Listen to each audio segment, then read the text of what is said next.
पिलामाने मु देव तुमको स्वागत करुच्ची सीएचएससी आर्ट्स चैनल रे। पिलामाने आज आम लेसन प्लान किपरि फुल मार्क रखा जाई परिबो तार ट्रिक्स माने आ तार माने को प्रोसीजर रे आम फुल मार्क रखी परिबा ताहाको एठी मु तुमको सहित केतेक टिप्स शेयर करी। देखो ये लेसन प्लान जेहेतु 30 मार्क रोची एजुकेशन रो लेसन प्लान जेहेतु 30 मार्क रोची एटा पिला माने 5 मु आज तुमको बतेबी 5E लेसन प्लान रो माने सविस्तृत विवरणी देवी आ किपरि फुल मार्क रखी परिबो फुल मार्क रखी परिबो 5E लेसन प्लान रे तार केतेरा मु टिप्स तुमको बतेबी। से टिप्स यदि तुम यदि यूज करूजो तुम एग्जाम रे then you will get good marks in your exam. तुमरो सेथि पई मु केते गुडे टिप्स तयारी करछि आ ए टिप्स को तुम यदि यूज करूजो तुम एग्जाम पई प्रैक्टिकल एग्जाम पई देन तुम फुल मार्क रखी परिबा चांसेस रहउछि। देखो प्रथमे कौन हुए प्रथमे तुम तोर माने 10टा लेसन प्लान लिखिबो 10 लेसन प्लान 10 लेसन प्लान पई तुमको 10 मार्क थाई पिला माने बुझियला। आउ जो 20 मार्क रहिला से 20 मार्क तुम भाई बॉस माने से भाई बॉस पचारिबे जो सेठी से पचारिबारे तुमरो डिपेंड करूची माने केते मार्क तुम रखुछो। तो जेठी से भाई बॉस रे जदी तुम भलो मार्क रखि दउछो देन तुम भलो मार्क स्कोर करि परिबो पिला माने से 30 रु maximum to maximum mark score करी हबो। देखो प्रथमे कोन ए जो सूचना दे हेची ए सूचना तमे तम कॉलेज रे जोडा कहि चंती से तारीख सेठी देबो विद्यालय नाम सेठी माने कॉलेज जहा कहि चंती सेया देबो।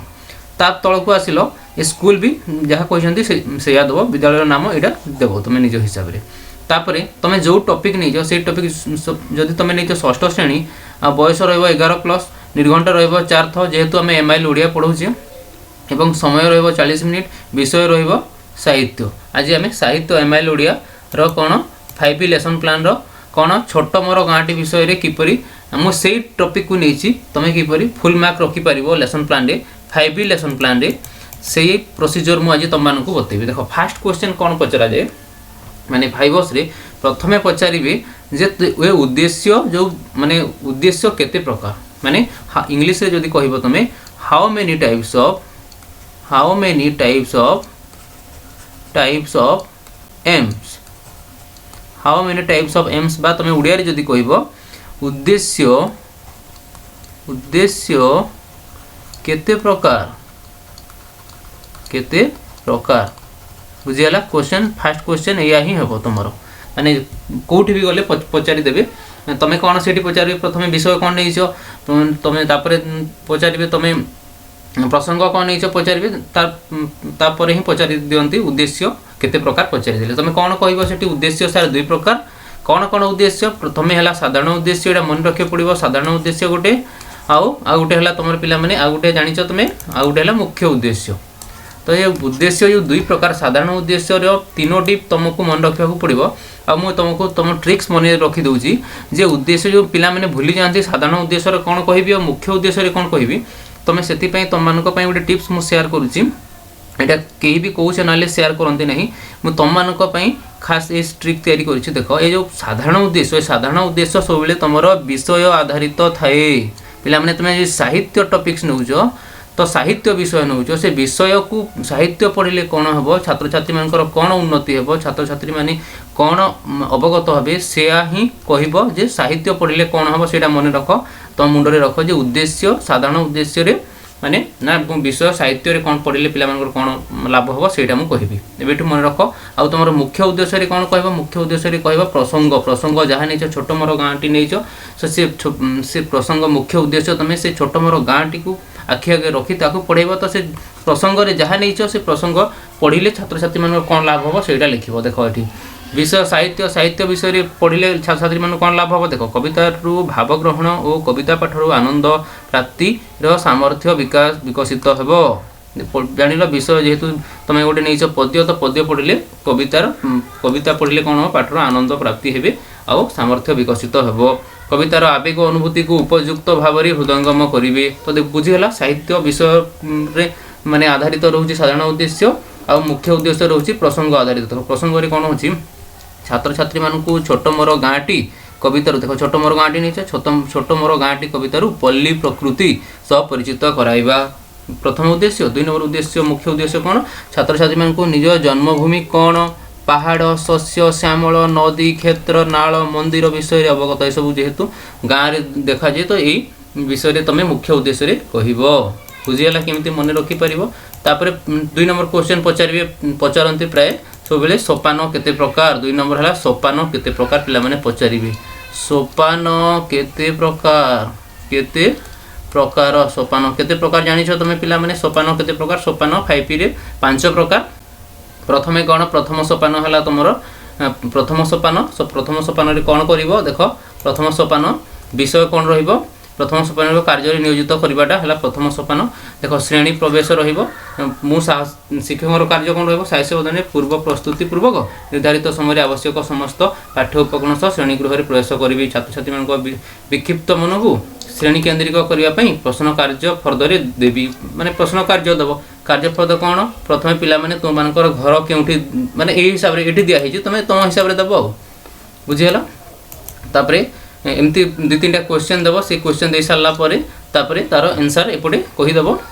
माने कौन ये देइछो जे तापर पळे आसीबो सोपान प्रथम सोपान रे कौन देखि ये कल उद्देश्य ज्ञापन करिवो तापर विषय वस्तु सहित संपर्क स्थापन करके ये करिवो तापर दे सारा तापर प्रसंग एटा बीबी वार बा कलापटा कार्य को एपटे रखिबो आ छवि को देव गाँव छवि जिते बेले तुम देखि सारा ही गाँव छवि से शो कर तुम कलापटा सामने समस्त को देखा जाउथबा भाया शो कर बुझीगला। तापर दल गठन कर प्रथम सोपान रे सब दल गठन कर माने ये हिसाब से कर द्वितीय सोपान कौन देख द्वितीय सोपान रे कौन रहिबो द्वितीय सोपान कवि परिचय जिते बेले देव सेटा आरंभ हो जाउछि तुम द्वितीय सोपान पिला माने शिक्षार्थी माने कवि विषय जानवे कवि किए से विषय वर्णना कर कवि परिचय देव से तुम विषय आउ द्वितीय सोपान है कौन पिला द्वितीय सोपान देख द्वितीय सोपान है उपस्थापना कर विषय उपस्थापन कवितार पृष्ठभूमि कौन कह किपरि माने कविताटा ये हुए तापर विषय शिक्षक आदर्श उच्च आवृत्ति की शिक्षक आदर्श आवृत्ति करेंगे जेहेतु यहाँ तुम पद्य नहीं तो आवृत्ति करवा जो गद्य नहीं था उच्च पठन होता बुझीगला। तापर तल को देख शिक्षक नीरव पठन तुम शिक्षक पढ़ी सारापर शिक्षार्थी पढ़े शिक्षार्थी मान नीरव पठन तापर अनुसंधान आसीगला अनुसंधानटा यहाँ तुम पिला माने द्वितीय सोपान द्वितीय नूतन ज्ञान प्रदान कर कार्य देव आ शब्द अर्थ ये वर्णना करदेव। तापर तृतीय सोपान कौन है तृतीय सोपान कौन अच्छे देख पिला माने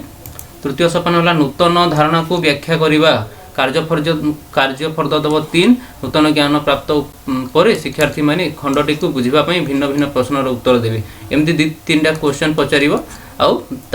ये माने पचार शिक्षार्थी माने दलगत भाव आलोचना कर प्रश्न गुड़िकर उत्तर देवाई समय देवाक पड़ो तुम्हें। तापर चतुर्थ सोपान कौन चतुर्थ सोपान जानिछ पिला माने सविस्तृत संपादन करवा चतुर्थ सोपान यही सोपान रे पठित कवितार सारांश लेखिला भली एक प्रश्न देवी पिला माने दलगत भाव आलोचना करी उत्तर लिखिबे सब तुम दलगत माने भाव आलोचना करने को माने सेठी फोकस देव। तापर उपकरण कौन कौन रहिबो देख उपकरण कार्यफद रहिबो प्रवास थाई कवि निज ग्रामर अनुभूति विषय केउं सब कथा वर्णना करछे सेटा तुम उपकरण हिसाब से रखिबो। तापर पंचम सोपान कौन पंचम मूल्यांकन लब्ध ज्ञान परीक्षा कर माने केते दूर तुम पाठ पढ़ेले छात्र छात्री मैंने केते दूर अवगत हेले सेटा जानिबा लब्ध ज्ञान परीक्षा करा जाए प्रश्न गुड़िकर उत्तर देव आमती माने मिनिमम 3टी क्वेश्चन तुम देवाक पड़ो 3 टाइप क्वेश्चन आ कलापटा कनार लेखिकी आगु आनी से शो कर तो यही हिसाब से तुम यही जहाँ जहाँ ट्रिक्स कहली लास्ट देव गृहकर्म सरला गृहकर्म तो यही हिसाब से मुझे ट्रिक्स कहली ये ट्रिक्स जब तुम यूज करुच परीक्षा आ यही सब क्वेश्चन मैंने मुझे क्वेश्चन पचार उपकरण पचार दिखती उपकरण पिला माने मन रख 3 प्रकार 3 टाइप्स कौन कौन गोटे है दृश्य यहाँ पचारती सब दृश्य श्रव्य एवं दृश्य श्रव्य यहाँ जो लिखाई चक डस्टर कलापटा कना गाँव छवि यहाँ खाली उपकरण हेले उपकरण को तुम जो कैटेगोराइज कर भाग माने श्रेणीबद्ध कर उपकरण 3 प्रकार गोटे दृश्य जहाँ देखिपार छवि है गोटे दृश्य श्रव्य माने देखू सॉरी श्रव्य माने जहाँ शुणु ऑडियो कौन माने साउंड रेकर्ड करके आनुच शुणाऊ से श्रव्य माने दृश्य गला श्रव्य गला दृश्य श्रव्य माने मोबाइल रे जो वीडियो देखो दृश्य श्रव्य टीवी देखेल दृश्य श्रव्य प्रोजेक्टर देखेल से दृश्य श्रव्य तो यही हिसाब से मुझे सब क्वेश्चन तुम मान सहित कम समय व्याख्या कर टिके माने लंबा हो जाइए अधिक माने जल्दी जल्दी कहवाक चेष्टा कर कारण कम समय तुमको अधिक इनफॉरमेशन देवा चेष्टा करी जदि या पर भी कहार प्रॉब्लम रोचे ताहले वीडियो देख सारा पूरा देखिए मूलर शेष पर्यंत तापर कमेंट कर सर मोर यहाँ असुविधा होती मुझे पुणी नुआ वीडियो क्रिएट करी पिला आज थैंक यू एवरीवन।